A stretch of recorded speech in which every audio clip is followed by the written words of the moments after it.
সালামু আলাইকুম রহমতুল্লাহি বরকাতু। জি, মোটামুটি গরিবের ছোট্ট সেট আপ নিয়ে আজকে একটা বিশেষ জায়গায় যাচ্ছি। খুব শীঘ্রই আপনারা বুঝতে পারবেন বিশেষ কোন জায়গা। যারা ইলম পিপাসু, যারা দিনের পথে আছেন, দিনের দিকে আসার চেষ্টা করছেন, তাদের জন্য গুরুত্বপূর্ণ একটা দাওয়াতি ব্লগ। তো আমি এখন হাঁটতেছি মসজিদের দিকে। মেইনলি আব্দুল ওয়াহিদ ভাই আমার জন্য অপেক্ষা করছে। আমি এই যে আমার ছোট্ট গরিবের সেট আপ নিয়ে আব্দুল ওয়াহিদ ভাইয়ের সাথে দেখা করব। তারপরে ইনশাআল্লাহ খুব শীঘ্রই আমরা চলে যাব আমাদের গন্তব্যস্থলে। আসরের সালাত শেষ করলাম। শেষ করে রিক্সা নিচ্ছি।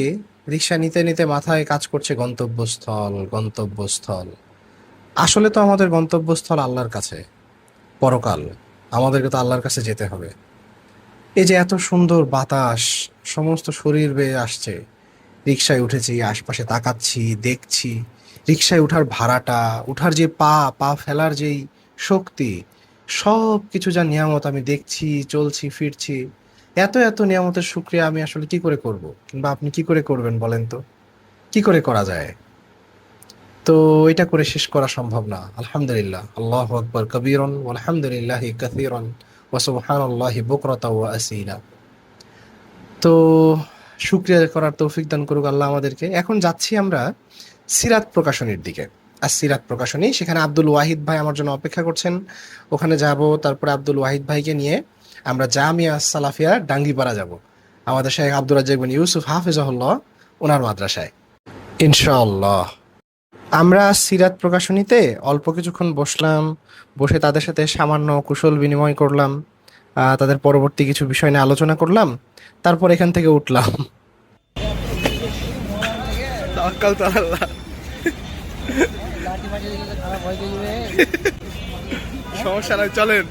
ও আচ্ছা, ওখানে আসলে আমার পাটা মচকায় যাইতে যাইতে যায় নাই, খুবই বাজেভাবে পড়ছিল। এই যে নেন আরেকটা আল্লাহর নিয়ামত।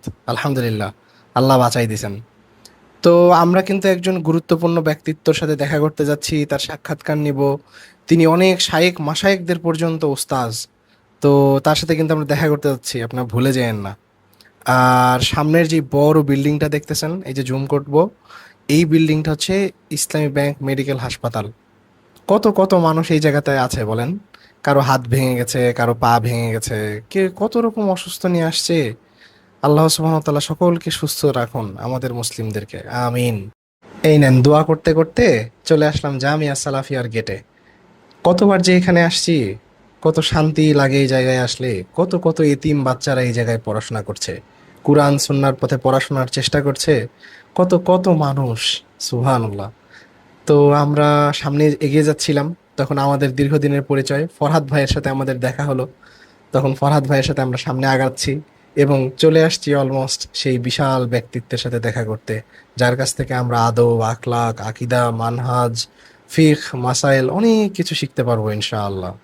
এবং বর্তমানে ডানে যে মস্ত বড় বিল্ডিংটা দেখতে পাচ্ছেন, এই ভবনটাতে এতিম বাচ্চারা ওখানে থাকে। বাচ্চারা ওখানে থেকে আবাসিকভাবে পড়াশোনা করে। এবং ওই ভবনটার নাম কি জানেন? কিন্তু এই নেন সারপ্রাইজ, আমাদের শেখ আব্দুল খালেক সালাফি হাফিজাহুল্লাহ, আল্লাহ তাকে রহম করুন, তাকে হেফাজত করুন, তার ভুল ত্রুটি ক্ষমা করুন, আমিন।